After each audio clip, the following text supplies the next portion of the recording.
sweetness of oil and vinegar.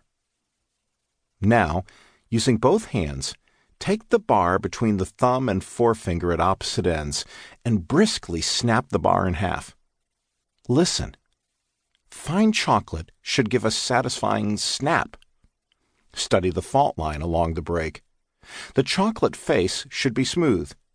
You don't want the chocolate to crumble, neither should it be unduly soft. Smell the chocolate. Inhale along the surface of the break. The aroma should be pleasing. It should smell like cocoa. If you try comparing several different chocolate bars at one sampling, you likely will notice quite a difference in aromas. What you don't want, though, is any sort of chemical or plastic smell or a curious lack of aroma altogether. Fine chocolate melts at body temperature. This indicates that the chocolatier hasn't skimped on cocoa butter, one of the most expensive ingredients in a chocolate bar. If you hold the chocolate in your hand for a minute or so, you should notice that it begins to melt. This body temperature melting point is a key sign of quality. Some chocolate makers substitute a bit of vegetable oil or other types of fat to save money, and this will change the telltale melting point. Now you are ready to taste the chocolate. Bite off a corner of the bar. Hold this morsel on your tongue for a moment before chewing and gently press it against the roof of your mouth. You want the sharp corners of your chocolate fragment to begin to soften. Again, fine chocolate melts at body temperature, and the chocolate should begin to dissolve just slightly on your tongue. Now chew it.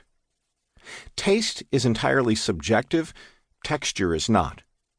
You should not feel a waxy presence on the roof of your mouth, nor should the texture be especially granular. Smoothness is key. A creamy texture is another indication that the chocolatier hasn't skimped on cocoa butter. Savor the chocolate. Do you sense a slight, subtle, fruity aftertaste? Especially fresh, natural chocolate will result in an aftertaste that may hint of tart raspberries, say, or the piquancy of currants.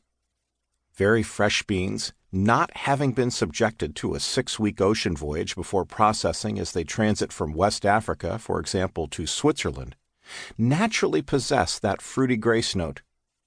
They contain no artificial flavors because they do not need them. Now you know. Dia acusia se, otromo brebo edeno, wadinya no.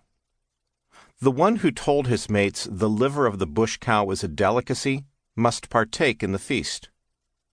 We must pay the forerunner the honor due to him. Chapter 1. The Omanhene Idea. I have a chocolate company in Africa near the foot of the Mampong Hills. I named it the Omanhene Cocoa Bean Company. Omanhene is the word in Twi, one of the major languages in Ghana, for paramount chief or king.